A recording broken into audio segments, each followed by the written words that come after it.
Soy Natalia Barbero, soy abogada, especialista en Derecho Penal y doctora en Derecho. La especialidad mía es Derecho Internacional de los Derechos Humanos y Derecho Penal Internacional, sobre todo crímenes de lesa humanidad y genocidio y el juzgamiento de las violaciones graves, masivas y sistemáticas de derechos humanos, también en el ámbito transicional. Y ahora específicamente estoy en la investigación de lo que son los delitos sexuales y la violencia sexual utilizada como tortura, como crimen de lesa humanidad.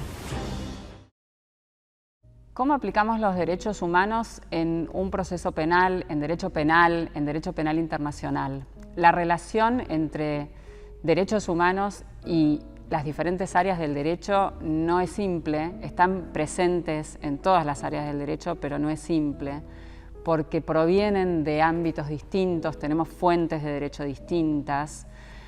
Sin embargo, al estar presentes y al tener un Estado con compromisos internacionales, está claro que tenemos que entrar al campo de los derechos humanos para poder estudiarlos, conocerlos, ver cómo funciona el derecho internacional de los derechos humanos y luego llevar adelante procesos penales, pronunciamientos penales de conformidad con los estándares mínimos de derechos humanos.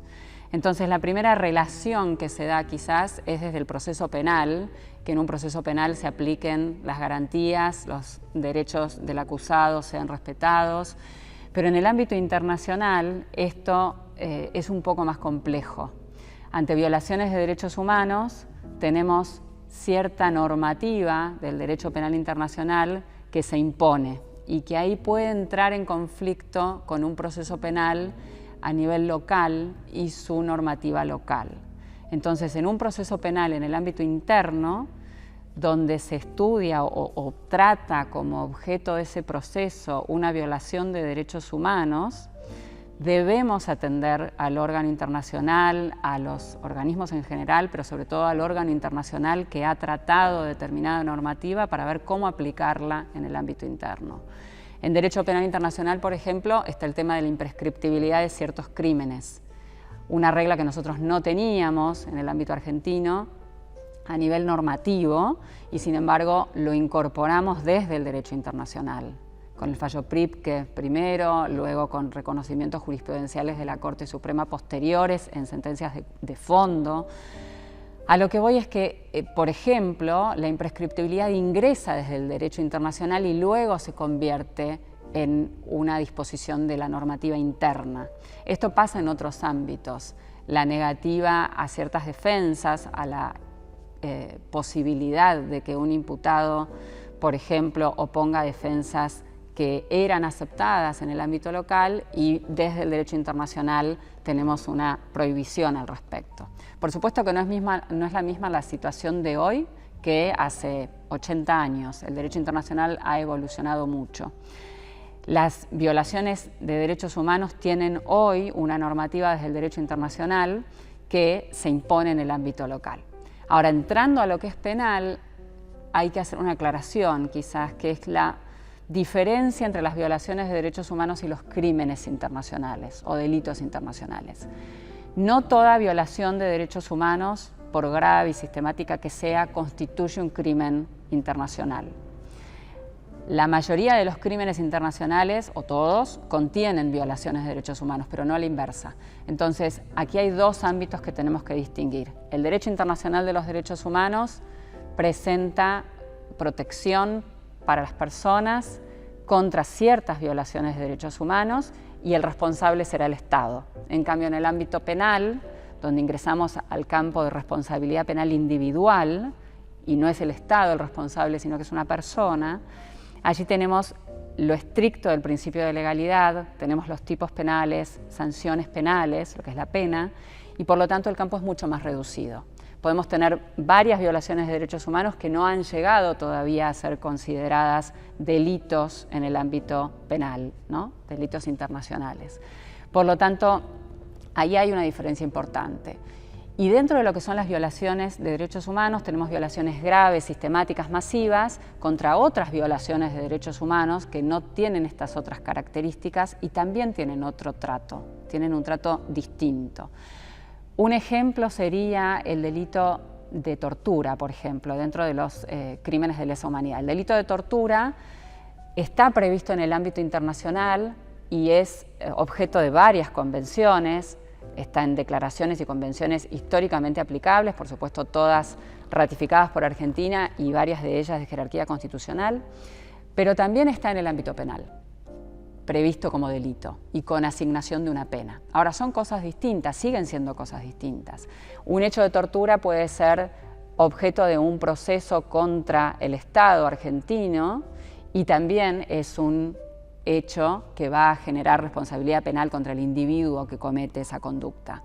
Son responsabilidades que no se excluyen, que se complementan, sobre todo a partir del derecho penal internacional vigente, con la vigencia del Estatuto de Roma y la Corte Penal Internacional en actividad, pero lo que sí puede suceder, que nos pasa como problema a los abogados al momento de ejercer, fiscales, cualquier operador jurídico, que los elementos del delito no sean los mismos, que los elementos de la conducta no sean los mismos. Puedo tener un caso de tortura en el ámbito internacional con cierta definición que genera responsabilidad para el Estado y el delito de tortura como tal tiene otra definición y genera responsabilidad para el individuo.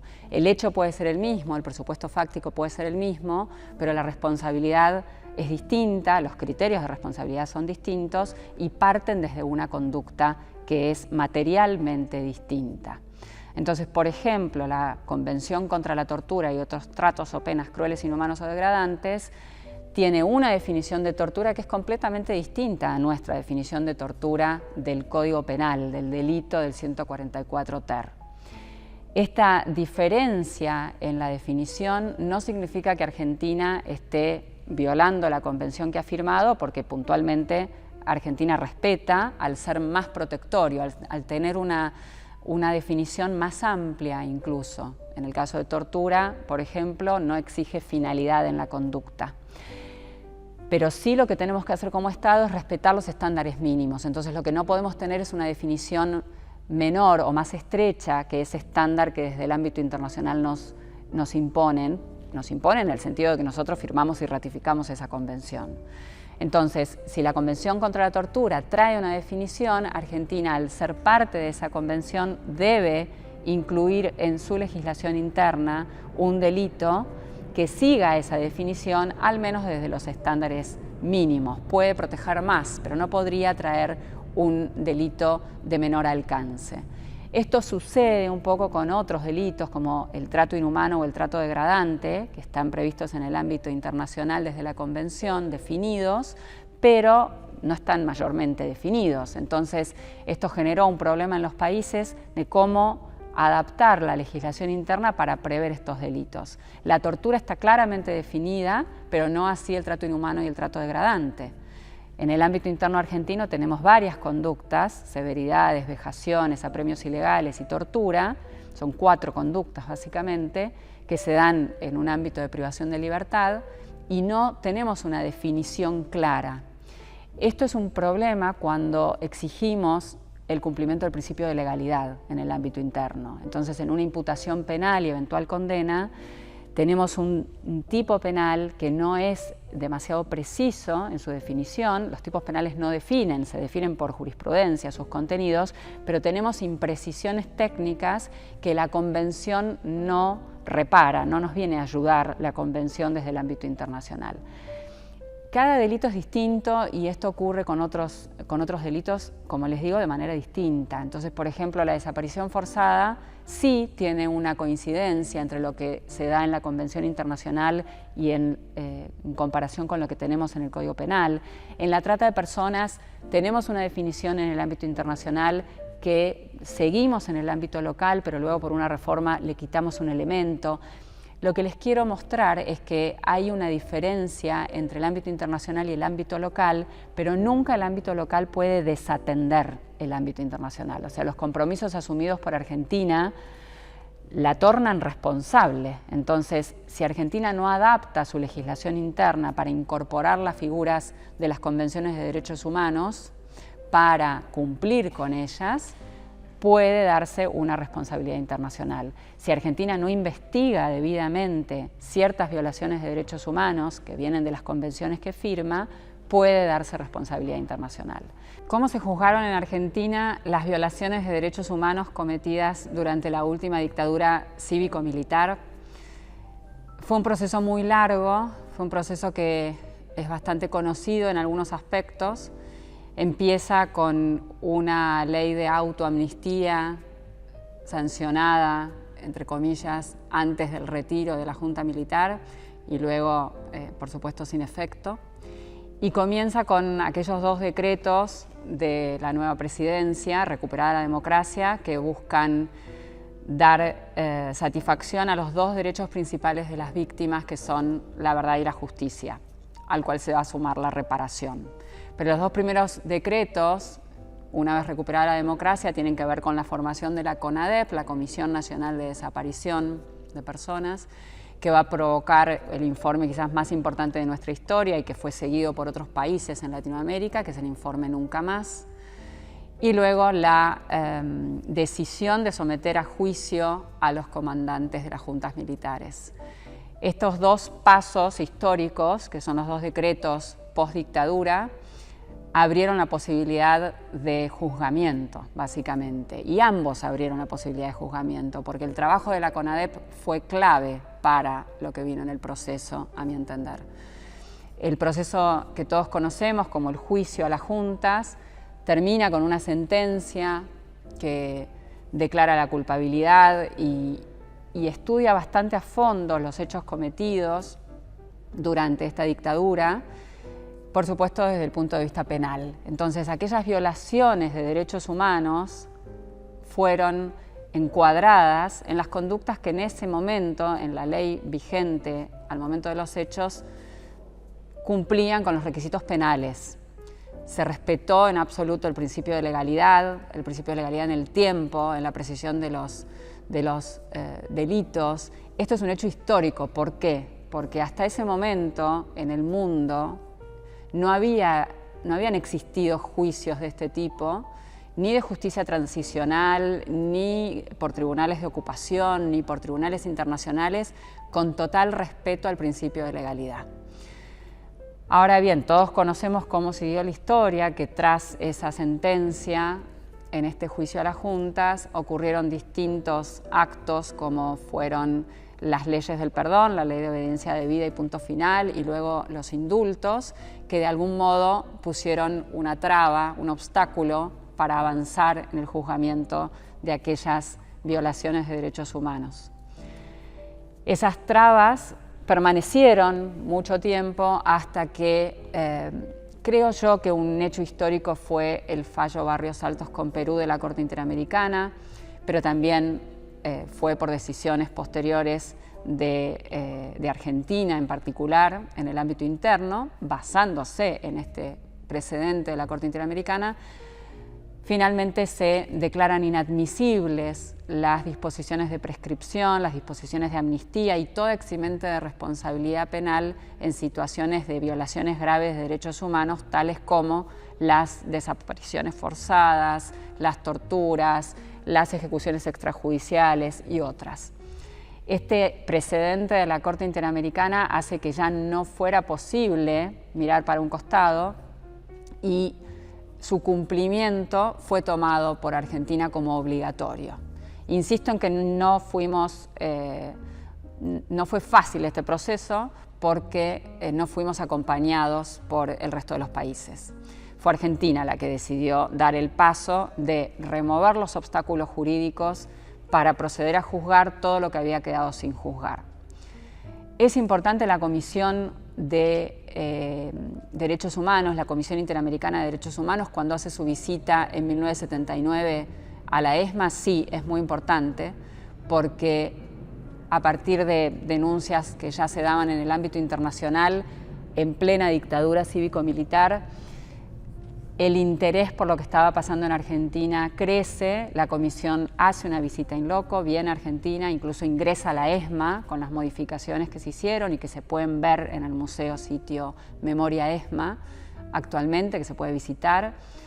Y más allá de las modificaciones que se hicieron y lo que se le presentó a la Comisión vio, hizo un informe, visitó cárceles y pudo hacer este informe que luego va a ser atendido también por la comunidad internacional y por tribunales internos.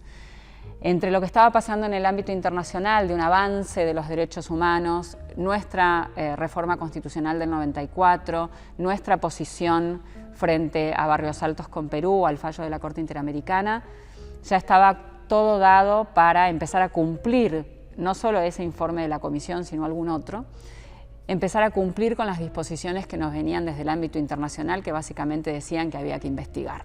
No podíamos dejar aquellos obstáculos jurídicos y removimos esos obstáculos jurídicos. Esto demandó de mucho coraje, pero sobre todo de toda una estructura jurídica. Tuvimos que declarar nulas las leyes del perdón, que habían sido derogadas, pero ahora se las declaró nulas por la ley 25779.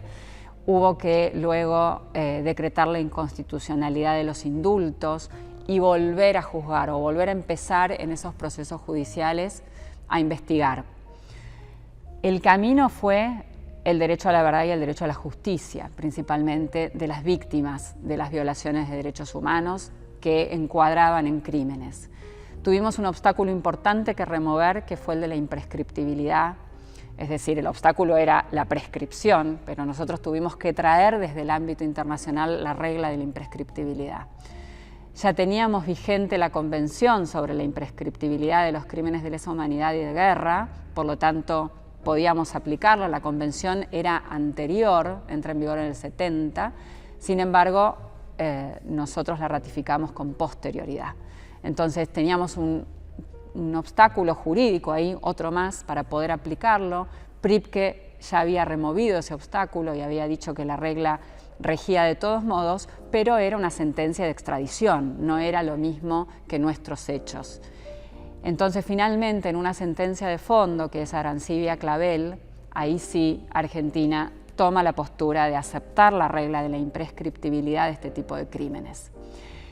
Ese es un paso que es muy significativo, el fallo Arancibia-Clavel, que a pesar de tratarse de una persona de nacionalidad chilena y que tenía más que ver con la dictadura chilena, pero el hecho ocurrió en Argentina, tuvo directa repercusión sobre los futuros fallos en Argentina. Se abrió la puerta de la posibilidad de juzgar, ahora sí de manera clara, porque entre la remoción del obstáculo de las leyes del perdón, la remoción del obstáculo de los indultos y la regla de la prescripción que supuestamente regía por nuestro Código Penal, pudimos ahora avanzar y juzgar. Entonces, una vez que Argentina pudo remover los obstáculos jurídicos que teníamos, se procedió a juzgar. Esto consistía en la anulación de las leyes del perdón, la inconstitucionalidad de los indultos y la posibilidad de aplicar la regla de la imprescriptibilidad de este tipo de crímenes prevista en derecho internacional. Cuando ya tuvimos esos obstáculos corridos y pudimos avanzar en los procesos, comienza toda una serie de investigaciones y sentencias, principalmente a partir del 2006, con cambios interesantes luego, pero siempre apuntando a investigar debidamente, lograr una declaración judicial de la verdad para dar este derecho por satisfecho a las víctimas, no solamente el de verdad que de algún modo teníamos en parte por el informe Nunca Más, sino también el de justicia, y pudimos avanzar en una jurisprudencia muy interesante. Esta jurisprudencia y este modo previo de decidir juzgar fue tomado como un ejemplo en derecho internacional. Para algunos no es un ejemplo de justicia transicional, porque no estuvimos pasando de una situación de violación de derechos humanos a una situación de respeto de los derechos humanos, ya que el juzgamiento es muy posterior. Podría ser un caso de justicia transicional el que ocurrió entre 1984 y 1986, apenas terminada la dictadura. Pero este periodo tan posterior, algunos lo llaman justicia transicional delegada o dilatada, porque viene más tarde. A nosotros lo que nos gusta decir es que en verdad lo que estamos haciendo es justicia tradicional penal. En la justicia transicional lo que ocurre es que hay negociaciones de por medio, aplicación de ciertos beneficios, y esto no ocurrió en el caso. Acá se está cumpliendo con el debido derecho, con las reglas más importantes que hacen el derecho penal, el principio de legalidad sobre todo, y no hay una transición, porque lo estamos haciendo en democracia en este momento, por lo menos todo este nuevo periodo, y lo estamos haciendo cabalmente. No vamos solamente a algunos, no hay selectividad, sino que se está juzgando desde el primero de la cadena de mando hasta todos sus subordinados e incluso todos los relacionados con la actividad que puede haber llevado a los crímenes cometidos. Hay una discusión muy conocida sobre si nuestros hechos ocurridos entre 1976 y 1983 encuadran en la figura de crímenes de lesa humanidad o genocidio. La primera aclaración es que los juicios de lesa humanidad, así llamados, en verdad investigan y se condenan luego como delitos ocurridos en el momento de los hechos y según las disposiciones vigentes al momento de los hechos, las leyes vigentes, por principio de legalidad justamente. Sin embargo, se da esta categorización de crímenes de lesa humanidad para permitir el ingreso de la regla de la imprescriptibilidad. Ahora bien, hay ciertos fallos incluso y mucha doctrina que considera que no deben categorizarse como crímenes de lesa humanidad, sino como genocidio. Esto lo hacen principalmente por una cuestión simbólica de lo que es el crimen de genocidio, para muchos el crimen de crímenes, el crimen más importante o más aberrante del mundo, pero también lo hacen por una cuestión jurídica, que es el principio de igualdad, que tiene que ver con que el genocidio no puede proteger solo 4 grupos, sino que tiene que proteger a todo tipo de grupo. Cuando Raphael Lemkin, este jurista polaco, diseña esta figura del genocidio en 1944, lo hace de manera más amplia, lo hace de una manera integral de protección de cualquier tipo de grupo. Entonces, cuando viene la Convención de 1948 que achica la figura y solo protege 4 grupos, hay una discusión hoy en día respecto de esa toma de postura. ¿Por qué solo 4 grupos? ¿Por qué el grupo político no puede quedar incluido dentro de los grupos protegidos? La postura que trata de encuadrar de todos modos los hechos ocurridos en Argentina en la figura de genocidio lo hace a partir de la interpretación. Hay varias situaciones, pero la principal es a partir de la interpretación de parte de grupo nacional, es decir, la intencionalidad de destrucción de grupo que se da en el genocidio puede darse total o parcialmente, o sea, de destruir total o parcialmente el grupo es la intención. Entonces yo puedo tratar de destruir parte de un grupo, de cualquiera de los 4, nacional, étnico, racial o religioso, pero parte de él. Entonces parte del grupo nacional sería aquellos que fueron perseguidos durante nuestra dictadura cívico-militar. Esta doctrina fue objeto de varios fallos, comparativamente no llega a alcanzar la cantidad de fallos que tenemos ya confirmados respecto de la calificación de crímenes de lesa humanidad y no de genocidio. La categorización de crímenes de lesa humanidad es en apariencia más adecuada a lo que es el principio de legalidad, porque respeta el texto exacto de la figura de genocidio y no estaríamos haciendo ingresar a una categoría dentro de los grupos que no está descripta, por lo menos como tal.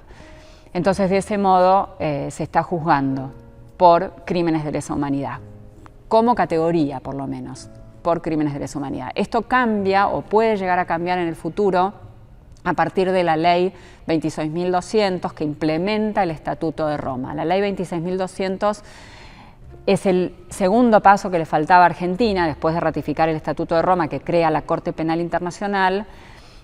Argentina implementa ese estatuto, adapta levemente a la legislación interna los delitos que están previstos en el estatuto y allí se incorpora el genocidio, los crímenes de lesa humanidad y los crímenes de guerra a nuestra legislación interna, por medio de una ley, no en el Código Penal, sino por medio de una ley. Esta incorporación no toca esas figuras, no modifica ninguna coma ni elemento de esas figuras, por lo tanto, vienen como están descriptas en el Estatuto de Roma, y digo esto para aclarar que fueron incorporados los crímenes de lesa humanidad, el genocidio y los crímenes de guerra, incluso por remisión, ni siquiera están descriptos en la ley, pero fueron incorporados de modo exacto a como están en derecho internacional. Por lo tanto, el genocidio que rige en Argentina como delito es el del Estatuto de Roma y solamente admite esas 4 categorías de grupo, no admite otras. La categorización en crímenes de lesa humanidad, genocidio, crímenes de guerra, hace que en el caso argentino podamos recurrir a reglas de derecho internacional que ya tenemos confirmadas por Corte. Ahora, a partir de esta ley, que no solo recibe esos delitos, sino que trae por primera vez de modo escrito y aprobado por el Congreso y Senado de la Nación la regla de imprescriptibilidad, a partir de esa ley, en el futuro, un acto cometido en Argentina o respecto al cual tenga jurisdicción argentina, sí va a poder ser juzgado directamente como crimen de lesa humanidad, como genocidio o como crimen de guerra, y no ya como una categorización, porque ya la ley ha cambiado, ahora sí tenemos incorporadas las figuras como tales y rigen, por supuesto, para el futuro. En el caso argentino se juzgó con perspectiva de género, aunque de un modo tardío. La particularidad que se dio en nuestros hechos cometidos durante la dictadura es que fueron en ese momento vistos como hechos de tortura, principalmente, o trato inhumano, y no se admitió la categoría de delitos sexuales como tal. Al momento de los hechos en sí se tomaba la violencia sexual, las violaciones o todo tipo de abuso sexual como formas de tortura y no se les daba la visibilidad que hoy tiene. En esa época, 1984, 1985, comienza el juicio y las conductas que incluso se declaraban claramente como de violencia sexual eran incluidas o eran subsumidas en el delito de tortura. Pasa el tiempo y demora mucho la jurisprudencia en poder hacer ver la diferencia. Recién en el 2010, con una primera causa, hay 2 causas en el país que hablan de los delitos sexuales como diferentes de la tortura en sí, pero internacionalmente, y otra vez la importancia del derecho internacional, internacionalmente ya venía una doctrina muy fuerte de considerar estos delitos como autónomos y darles la verdadera visibilidad. Incluso aparecen definiciones nuevas, se amplía el concepto de violación en el ámbito internacional, el trabajo de los tribunales penales internacionales ad hoc para la ex Yugoslavia y Ruanda es muy importante porque ponen el foco en la diferencia que tiene o la particularidad de la utilización de la violencia sexual como arma de guerra en el caso de la ex Yugoslavia e incluso como método genocida en el caso de Ruanda. Y eso empieza a llevar a pronunciamientos judiciales, a hablar claramente de los delitos sexuales. Y tenemos condenas por delitos sexuales. Por lo tanto, esto influye necesariamente, creo que es un elemento que influye, y en el ámbito interno, cuando las sentencias de los tribunales, ya en esta nueva etapa de juzgamiento de los hechos cometidos durante la dictadura, cuando empiezan a aparecer hechos de violencia sexual, se les empieza a dar un tratamiento diferente. Durante muchos años, les estoy hablando de periodo quizás de 15 años, las sentencias no contenían condenas realmente por delitos sexuales, sino que aparecían referencias a los hechos sexuales cometidos, por ejemplo, en la ESMA, en la ex ESMA, y eran tratados como tortura, a pesar de las declaraciones que quedaban en las actas de los juicios. No aparecían luego en las sentencias reflejadas esas conductas sexuales. A partir del 2010 aparece algún antecedente y luego tenemos hasta hace muy poco, incluso ya están saliendo nuevas, pero incluso de hechos cometidos en la ESMA, tenemos ahora sí ya reconocimiento de los delitos sexuales ocurridos. La importancia de la perspectiva de género acá en estos procesos es que, por supuesto, la vulnerabilidad de una mujer detenida, por lo menos del modo en que estuvieron durante nuestra dictadura y en estos centros clandestinos de detención, tortura y exterminio, no es la misma que la situación de un hombre. La vulnerabilidad de una mujer es claramente distinta por las condiciones en las que se encontraban detenidas, la falta de higiene, la falta de acceso a elementos de higiene, la imposibilidad de tener incluso atención médica específica, el caso, por supuesto, de violencia sexual, violación, embarazo y luego nacimientos y apropiación de esos niños nacidos. Toda esta situación claramente no es la misma para un hombre que para una mujer, y los métodos de tortura utilizados también demuestran una clara diferencia en el sufrimiento en general entre un hombre y una mujer. Esta perspectiva de género simplemente impone atender a esas diferencias. No significa otra cosa la perspectiva de género.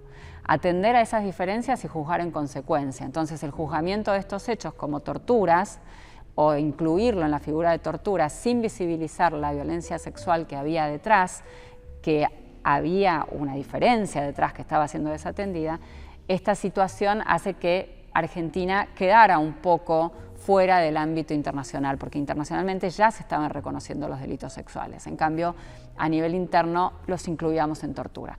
Cuando Argentina cambia esta postura, y finalmente lo ha hecho hace muy poco en la sentencia contra Costa y González, aparece la visibilidad de los delitos sexuales. Hoy en día hay dos tribunales que resultan muy importantes para atender la situación de violaciones de derechos humanos y crímenes internacionales, que son la Corte Interamericana de Derechos Humanos y la Corte Penal Internacional. La Corte Interamericana de Derechos Humanos viene ya con un trabajo bastante consistente de muchos años. La Corte Penal Internacional es algo más nueva, tiene 20 años, pero es bastante nuevo eso en los tiempos de derecho internacional. Y la diferencia importante es que la Corte Interamericana juzga estados y la Corte Penal Internacional juzga individuos, a pesar de que investiga situaciones ocurridas en estados. La Corte Penal Internacional tiene una actividad mucho más específica, dirigida a solo 4 delitos internacionales: genocidio, crímenes de lesa humanidad, crímenes de guerra y, a partir del 2018, crimen de agresión. Delitos dentro de los cuales tenemos muchas conductas y delitos en particular. Por ejemplo, dentro de lo que son crímenes de lesa humanidad, la tortura, la desaparición forzada de personas, actos inhumanos, todos los actos de violencia sexual, no solamente violación, esclavitud sexual, prostitución forzada, embarazo forzoso, sino otras conductas de violencia sexual. Y así cada figura se va ampliando. O sea, parece que tenemos 4 delitos, pero son delitos muy amplios, muy abarcativos, tienen muchas conductas dentro. Esto siempre en el ámbito penal, y la Corte Penal Internacional tiene sus límites, porque justamente es un tribunal penal, entonces tiene sus límites de aplicación, sus principios penales. Hay cierta selectividad en los casos, no todo caso puede llegar ante la Corte Penal Internacional, pero se busca, a partir de, sobre todo creo yo, el encrudecimiento de ciertos conflictos en el mundo o situaciones de quebrantamiento de paz, no solo conflictos internacionales, sino internos, conflictos armados y situaciones de violaciones graves de derechos humanos, que estas conductas no queden desatendidas y que, si el país en cuyo territorio ocurrió el delito o del que es nacional el acusado del delito no juzgue la Corte Penal Internacional. Esta competencia que tiene la Corte Penal Internacional ha sido ejercida hasta ahora en más de 20 casos y tiene ya algunas sentencias, poniendo siempre el foco en los hechos más graves. Por supuesto que muchísimos casos quedan fuera porque no tiene la disponibilidad de la Corte de llegar a todos los casos del mundo que están ocurriendo, lamentablemente, mientras hablamos. Ahora, la Corte Interamericana de Derechos Humanos, en nuestro ámbito de OEA, así como el Tribunal Europeo en el ámbito del Consejo de Europa, tiene también su labor importante, que complementa, por supuesto, la tarea de la Corte Penal Internacional. Entonces, las violaciones de derechos humanos son de objeto de lo que es la Corte Interamericana o el Tribunal Europeo en distintos procesos contra los estados, y se puede dar el caso de que ese mismo presupuesto fáctico derive en un caso ante la Corte Penal Internacional desde el punto de vista penal. Tenemos situaciones como la situación de Colombia, que fue en el ámbito interamericano muy tratada por la Corte Interamericana. Tenemos varias sentencias de Corte Interamericana respecto del conflicto armado ocurrido en Colombia. Y tenemos a su vez una intervención de la Corte Penal Internacional a través de la Fiscalía que pretendió en su momento investigar los hechos ocurridos en Colombia. Como Colombia estaba en pleno juzgamiento en sus procesos de paz, la Corte Penal Internacional acompañó y controló esos procesos y finalmente decide no intervenir. Pero la posibilidad está de que la Corte Penal Internacional intervenga aun cuando el Estado que tiene jurisdicción primaria esté juzgando. Entonces, ¿qué conclusión podemos sacar de esto? Que la Corte Penal Internacional no solo está llevando adelante procesos en estados donde no se juzga y poniendo de ese modo la vigencia del derecho en esos países, sino que además hay estándares que cumplir y cuando el Estado, que es parte del Estatuto de Roma, no cumple con esos estándares, puede llegar la Corte Penal a intervenir. Seguimos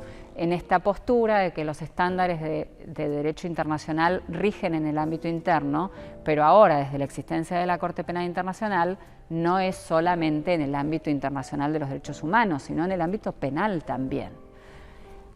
Con esto lo que se puede decir es que las políticas públicas internas de los estados en el ámbito de derechos humanos deben respetar los estándares interamericanos e internacionales, pero también los juzgamientos penales van ahora a tener que cumplir de algún modo con los estándares de la CPI, de la Corte Penal Internacional, porque está esta posibilidad de la Corte Penal Internacional de investigar, de intervenir incluso en el ámbito interno de un estado. Esta interacción entre la Corte Interamericana y la Corte Penal Internacional no se ha dado tanto todavía, se da generalmente por separado, o sea, los casos que están ante la Corte Penal Internacional llevan su curso en el ámbito penal y en el ámbito interamericano se busca la sentencia del Estado. La función de la Corte Interamericana es importante, a mi modo de ver, desde otro aspecto. No tanto desde esta relación con su trabajo con la CPI o lo que tiene que ver con la respuesta jurídica que le damos a un mismo hecho desde dos ámbitos, desde el ámbito del derecho internacional de los derechos humanos y desde el ámbito del derecho penal internacional, sino que tiene más influencia o más importancia en la actividad interna del Estado, a mi modo de ver. La Corte Interamericana sabemos que se va a pronunciar tras un caso llevado ante la Comisión Interamericana que viene también de todo un proceso interno, o sea, recién agotados los recursos internos, podemos acudir a Comisión Interamericana y eventualmente acudir a Corte Interamericana. Pero el punto es que esos pronunciamientos de Corte Interamericana traen jurisprudencia que viene a interpretar los tratados internacionales que son de obligatoria aplicación por Argentina. Por lo tanto, estar actualizados, estudiar, concientizarse con lo que dice la Corte Interamericana es importante porque está interpretando y aplicando todo lo que son los tratados interamericanos, Declaración Americana, Convención Interamericana para prevenir y sancionar la tortura, la Convención de Belém do Pará y demás. Todos los tratados interamericanos son interpretados por Comisión y Corte Interamericana y eso es lo que debe seguir Argentina.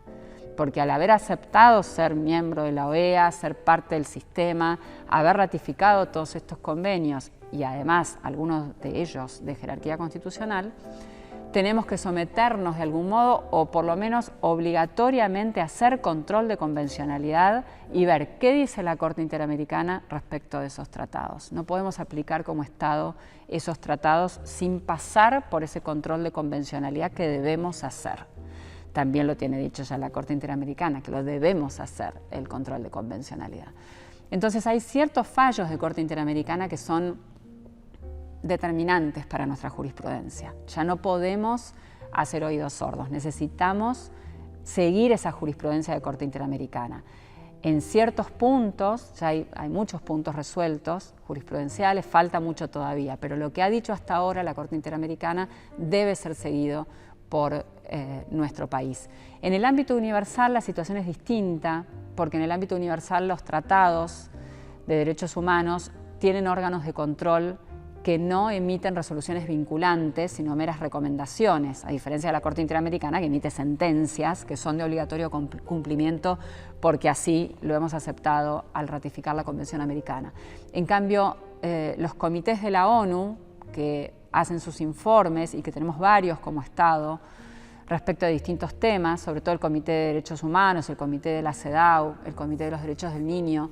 Tenemos varios informes que Argentina ha tratado de cumplir en cuanto ha sido posible, pero esos informes tienen una categoría distinta y a veces se pone en tela de juicio si deben ser seguidos o no por el Estado.